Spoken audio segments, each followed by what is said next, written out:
आणि मग सगळ्यांनी याला धरून पुढे आणलं. ते अमेरिकन लोक इंग्रजीतनं बोलतायत, हा पट्ट्या फक्त मान हलवतोय, संवादच काय होईना. आणि मग शेवटी जो तिथे एक जण होता त्याला कळून चुकलं, भाषेची अडचण आहे, इंग्रजी येत नसल्यामुळे हा संवाद होत नाही.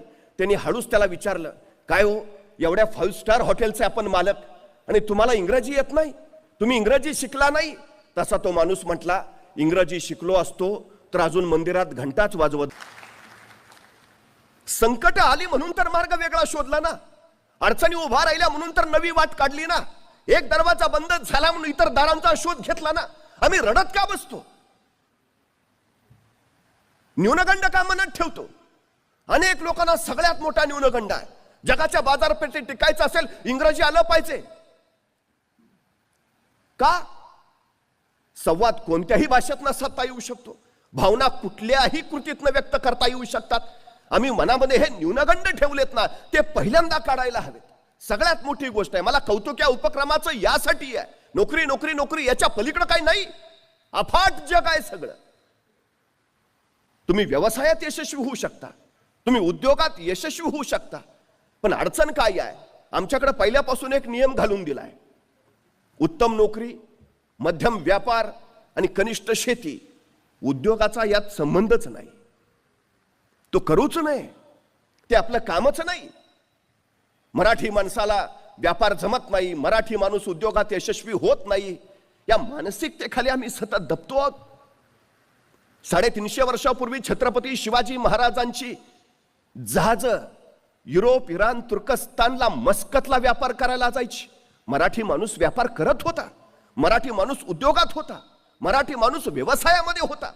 आम्ही ते विसरलो. आमची अडचण काय झाली आहे?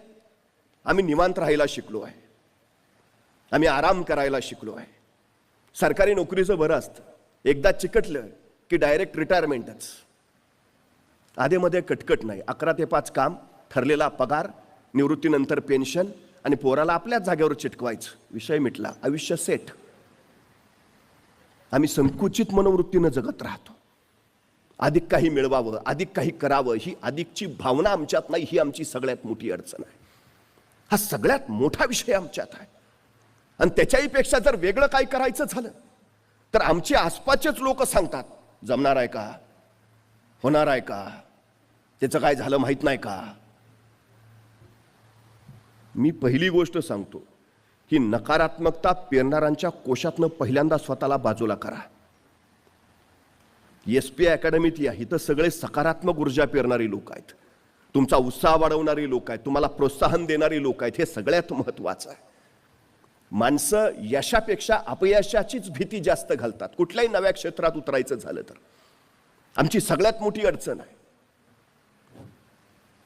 एक जण दुःखी होता, निराश होता, सतत संकट, सतत अडचणी, सतत प्रश्न. एका साधूकडे गेला, मला म्हटलं सुखाचा मंत्र द्या हो, सुखाचा काहीतरी मार्ग सांगा. रोज कटकटी, रोज प्रश्न, रोज समस्या, रोज अडचणी, काही ना काही आहेच. साधू म्हटले, तुला मी सुखाचा मंत्र देतो, फक्त माझं छोटंसं काम करायचं. म्हणे काय? म्हणे शेजारी माझे सगळे उंट ओळीनं बांधलेत, आज रात्रीचा या उंटांना पहारा दे. ज्या क्षणी सगळे उंट झोपलेले तुला दिसतील किंवा बसलेले दिसतील, त्या क्षणी तू माझ्याकडे ये, मी तुला सुखाचा मंत्र देतो. त्याला म्हटलं एवढं सोपं काम, तयार आहे. तो लगेच त्या उंटाकडे गेला, रात्रभर पहारा द्यायला लागला. त्याला वाटलं की काही लोक 10ला झोपतात, काही 11ला, काही 12ला, पण 1 वाजेपर्यंत सगळे गाढ होतीलच ना, 1-2 तास थांबावं लागेल. पण 9 वाजले, 10 वाजले, 11 वाजले, 12 वाजले, उंट जागेच. नंतर त्याच्या असं लक्षात आलं, एक बसला की दुसरा उठून उभा राहायचा. आता हा बसेल म्हणून वाट बघावी, तो बसला तोपर्यंत तिसरा उठून उभा राहायचा. आता तिसरा थोड्या वेळात बसेल, तो बसला तोपर्यंत चौथा. अख्खी रात्र त्यातच गेली.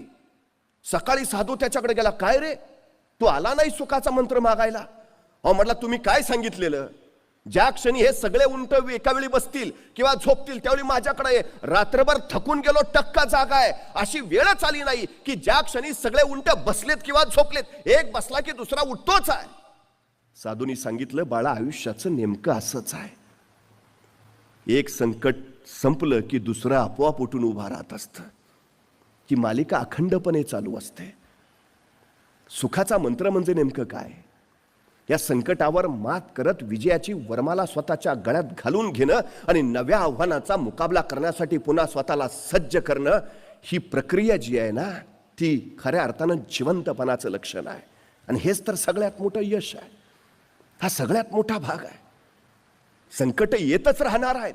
संकटांची भीती बाळगून तू जर पाऊलच पुढे टाकायचं नाही ठरवलं तर तुझ्या हातून आयुष्यात काही होणार नाही. ही सगळ्यात अडचणीची गोष्ट आहे. एकाला सांगितलं 3 किलोमीटर जायचं आहे, रात्रीचा तेवढा प्रवास कर आणि उजेडासाठी हा कंदील घे. त्यांनी कंदील हातात घेतला. दुसऱ्या दिवशी सकाळी आला तर तो कंदील घेतलेला माणूस आहे तिथंच. अरे काय झालं, तू गेला नाहीस का? म्हटला जाऊ कसा, ह्या कंदिलाचा प्रकाश फक्त पावलापुरताच पडतोय, अंतर तर 3 किलोमीटर गाठायचं आहे. तो म्हटला वेड्या माणसा, पाऊल तर उचल, प्रकाश तुझ्या बरोबर आपोआप येत. तू का काळजी करतो? प्रश्न साधे साधे असतात. आम्ही त्यात स्वतःला इतकं अडकून ठेवतो. समस्या छोटी का मोठी हे समस्या ठरवत नाही, ते आपण ठरवत असतो. तुमची मानसिकता काय आहे त्याच्याकडे पाहण्याची, तुमची दृष्टी काय आहे त्याच्याकडे पाहण्याची, तुमची दृष्टी ठरवत असते. समस्या प्रत्येक छोटीच असते, आम्ही तिला मोठं करून पाहत असतो. चुटकी सरशी सुटली की छोटी आणि सुटली नाही की मोठी, नाही, समस्या ठरवतच नाही. थॉमस लिप्टन तुम्हाला माहिती असेल, चहाच्या व्यवसायामध्ये उतरला. धंद्यात प्रचंड नुकसान झालं, पण त्यांनी ठरवलं उतरलोय ना, सोडणार नाही. एका मोठ्या जहाजामध्ये त्यांनी सगळे चहाचे बॉक्स त्याचे भरले आणि व्यापाराला दुसऱ्या देशी जायचं म्हणून निघाला. जाता जाता समुद्रात प्रचंड मोठं वादळ झालं. जहाज भरकटलं. आता बुडतं की काय अशी अवस्था निर्माण झाली. तेव्हा जहाजाच्या कॅप्टननी सांगितलं, जहाजात जे जड सगळं आहे ते जड सामान पटकन उचलून समुद्रात फेकून द्या, नाहीतर आपण बुडलोच. तेवढा एकच मार्ग आहे वाचण्याचा. या थॉमस लिप्टन पुढे प्रश्न पडला. एकतर नवीन चहाचा व्यवसाय टाकलाय, त्यात एकतर धंद्यात आधीच खोटी झालीये, आणि आता हा बाबा म्हणतोय सगळा माल उचलून समुद्रात टाका, म्हणजे मेलोच. दुसरा कुणी असता तर माल टाकायच्या रीतीनं स्वतःला समुद्रात बुडवून घेतला असतं. उपयोग काय आता? पण त्यांनी त्या संकटात सुद्धा संधी शोधली. बॉक्स फेकावेच लागणार आहेत जीव वाचवायचा असेल तर, पण त्या चहाच्या बॉक्सवर, प्रत्येक बॉक्सवर तिनं लिप्टनचा चहा प्या, ताजा लिप्टनचा चहा प्या असं लिहायचं आणि तो बॉक्स समुद्रात टाकायचा. त्याला खात्री होती उसळणाऱ्या समुद्राच्या लाटांवर हे चहाचे बॉक्स तरंगत तरंगत अनेक देशांच्या किनाऱ्यावर पोहोचतील आणि अनेक देशांना माझ्या चहाची ओळख होईल. अनेक देशांमध्ये माझा चहा पोहोचेल. हे संकटच मला उद्याची संधी निर्माण करून देईल. आणि ते खरं झालं. वादळ शमलं. त्यांचं जहाज लंडनच्या किनाऱ्यावर लागलं. थॉमस लिप्टन किनाऱ्यावर उतरला आणि त्यावेळी त्यांनी पाहिलं लंडनच्या त्या किनाऱ्यावरची लोक लिप्टन चहा पित होते. त्यानंतर मात्र लिप्टननं मागं वळून पाहिलं नाही. संकट संधी देतात. आम्ही काय करतो? संकटांना कारण समजतो, सबबी. भयानक अडचण आहे आमची. का कारण देतो आम्ही? मला प्रश्न पडतो. नाही, आमची परिस्थितीच नव्हती हो, शिक्षणच घेता आलं नाही हो, जातो म्हटलेलं मुंबईला जाऊच दिलं नाही हो. अफाट कारणं असतात. मी वारंवार सांगतो, संकटांचं संधीत रूपांतर करता यायला हवं. तुम्ही गरीब आहे ना, अरे उत्तम. ही तुम्हाला श्रीमंत होण्यासाठी मिळालेली सर्वोत्तम देणगी आहे, सर्वोत्तम संधी आहे. लोक म्हणतात ना जरा मंद आहे, बुद्धी कमी, अरे उत्तम. विद्वान व्हायला मिळालेली ही तुम्हाला सगळ्यात मोठी संधी आहे. यश कुणाला सगळ्यात जास्त मिळतं? जे श्रीमंत आहेत त्यांना नाही, जे गरीब आहेत त्यांना. कारण गरिबांना श्रीमंत व्हायची संधी असते आणि श्रीमंतांना सबबी सांगण्याची संधी मिळते, गरज नसते. मी श्रीमंत असतो तर मग मी एसपी अकॅडमीला लगेच प्रवेश घेतला असता. वेडायस. ज्या अवस्थेत तू आहेस ना, ज्या परिस्थितीत तू आहेस, त्या परिस्थितीतनं वर काढायला तुला हीच उत्तम संधी आहे. संकटांना संधी का नाही मानत आम्ही? सगळ्यात महत्वाचा विषय आहे. शत्रू आले. मी छत्रपती शिवाजी महाराजांना आंतरराष्ट्रीय कीर्तीचा योद्धा मानतो. याचं कारण माहिती आहे? आपल्या 50 वर्षाच्या कालखंडात शिवाजी महाराजांवर अनेक शत्रू चालून आले, पण त्यातले फक्त 2च भारतीय होते. मी आंतरराष्ट्रीय का म्हणतो त्यांना? फक्त 2 भारतीय होते. एक मिर्झा जयसिंग आणि दुसरा अफजल खान, हे फक्त दोघं भारतीय, उर्वरित सगळे भारताबाहेरचे होते, परकीय होते, परदेशी होते. आणि महाराजांनी त्या सगळ्या परकीयांचा विरोध केला, सगळ्यांचा पराभव केला. म्हणून जगात त्यांच्या तोडीचा दुसरा योद्धा नाही, जगातल्या सर्वोत्तम योद्ध्यांचा शिवाजी महाराजांनी पराभव केला आहे. पण ज्यावेळी महाराजांच्या लक्षात आलं, हे इंग्रज असतील, पोर्तुगीज असतील, डच असतील, हे समुद्रावर हल्ला करतायत, जमिनीवर जन्माला आलेला हा राजा पाण्यावर युद्ध खेळायची महत्वाकांक्षा राखून राहिला. समुद्र आमचा, पण त्या समुद्रात जहाज उतरवायचं झालं तर पोर्तुगीजांची परवानगी लागते. कसं सहन करतील महाराज? हा देश आमचा, मग इथं उद्योग ही आमचेच हवेत, व्यापार ही आमचाच हवा. आम्ही का नाही विचार करत? हा माझ्या महाराष्ट्रात इथं येणारा माल कुठून येतो? तो कोण निर्माण करतो? माझ्या पोरांच्यात क्षमता नाही, माझ्या पोरांच्यात कौशल्य नाही, की माझ्या पोरांच्यात बुद्धी सामर्थ्य नाही? परक्याने व्यापारी म्हणून यावं आणि राज्यकर्ते बनावं अशी अवस्था वारंवार का येते? कारण आम्ही फक्त चाकरमानी म्हणून घ्यायला धन्यता मानतो. नोकरी हा आमचा धर्म बनतो. स्वतंत्र काही करावं, नवं काही निर्माण करावं ही जाणीव आमच्यात निर्माण होत नाही. याचा फायदा इतर घेतात, ही सगळ्यात मोठी गोष्ट आहे. रिकाम्या जागा आहेत म्हणून ते येतात. त्या रिकाम्या जागा जर आम्ही भरून टाकल्या तर अडचण काय आहे? समुद्रावर युद्धाची ज्यावेळी वेळ आली त्यावेळी महाराजांनी स्वतःचा आरमार बनवला.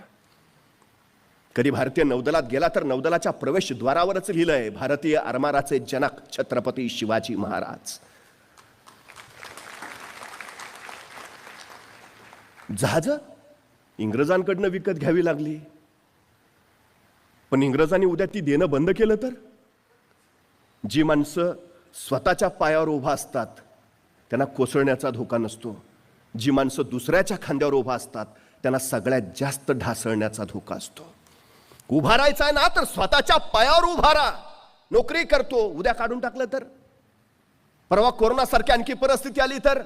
नोकरी करणं म्हणजे दुसऱ्याच्या पायावर उभा राहणं, स्वतःच्या नव्हे. स्वतःच्या पायावर उभा राहायचं असेल तर स्वतःचा उद्योग करावाच लागेल, स्वतः व्यवसायात स्वतः उतरावं लागेल. हे सगळ्यात महत्वाचं आहे. महाराजांनी तेच ओळखलं. कल्याणला जहाज बांधायचा स्वतःचा कारखाना काढला. मराठ्यांची जहाज दर्यात फिरू लागली, पण अडचणी यायला लागल्या. अवजड तोफा घेऊन ज्यावेळी जहाज समुद्रात जायची, त्या जहाजाच्या वर त्या तोफा ठेवलेल्या असायच्या आणि त्या तोफांच्या ओझ्याने जहाज डचमळायचं. तोफेचा गोळा पुढे सुटला की दाब मागा पडायचा, जहाज पाण्यात बुडायचं. सबब नेम चुकायचा. महाराजांनी विचार केला, काहीतरी केलं पाहिजे. समुद्रातलं, जहाजातलं, आरमारातलं काही ज्ञान नाही, तरीही महाराज विचार करतायत, काही केलं पाहिजे. आणि महाराजांनी एके दिवशी विचार केला. विचार करून महाराज कल्याणच्या कारखान्यात गेले. तिथल्या कामगारांना जवळ बोलावलं आणि सांगितलं, मी सांगतो तसं जहाज तयार करा, मी सांगतो तसं. आणि महाराजांनी सांगितलं असं असं असं, आणि तसं तसं जहाज तयार केलं. तत्कालीन काळात पाण्यात अत्यंत जलद गतीनं पडणार, किती ओझं ठेवलं तरी पाण्यात न डचमळणार, तोफेचा गोळा पुढे सुटला, दाब मागा पडला तरी पाण्यात न बुडणार, असं विलक्षण जहाज महाराजांनी निर्माण केलं. महाराजांनी या जहाजाचं नाव ठेवलं संगमिरी. ज्या इंग्रजांकडनं जहाज विकत घ्यावी लागायची त्या इंग्रजांनी महाराजांना पत्र पाठवलं, तुम्ही तयार केलेलं जहाज आम्हाला विकत देता का? आम्ही इतरांकडनं का विकत घेतो? आम्ही का विकणारे होत नाही? आम्ही इतरांकडे नोकऱ्या मागणारे का होतो? आम्ही का नोकऱ्या देणारे होत नाही? आमची स्वप्न किती आहेत? काही माणसं पैशाची गुंतवणूक करतात. पैशाची गुंतवणूक कधीच करायची नसते. गुंतवणूक बुद्धीची करायची असते, गुंतवणूक कौशल्याची करायची असते, गुंतवणूक कष्टाची करायची असते. या तिन्ही गोष्टींच्या गुंतवणुकीवर मग पैसा बनवता येतो. आमची सगळ्यात मोठी अडचण आहे ती ही आहे. मला वाटतं पैसा गुंतवला पाहिजे. 4 रुपये पेरले तर 40 उगवतील, नाही. तुमच्याकडे पैसे नसले तरी हरकत नाही. महाराजांकडे काय होतं? कारण देत नाही बसले. कोणी तोफ्या दिल्या तर उडवून म्हणतो, कोणी सैन्य दिलं तर लढीन म्हणतो. मुळात तुम्हाला इच्छा हवीच. इच्छा असेल तर जिद्द येते, जिद्द असेल तर आत्मविश्वास येतो, आणि आत्मविश्वास असेल तर क्षमता कौशल्य आपोआप निर्माण होतं. हे सगळ्यात महत्वाचं आहे. परवा एकाला मी म्हटलं, काय रे 100 मीटर अंतर किती वेळात पळशील? तू बोलेनाच. 100 मीटर अंतर किती वेळात पळायचंय का? अरे हो, किती वेळात पार करशील? 100 मीटर म्हणजे किती? मग त्याला अंतर सांगितलं, बाबा इथून तिथपर्यंत जायचं म्हणजे 100 मीटर. किती वेळात पळशील?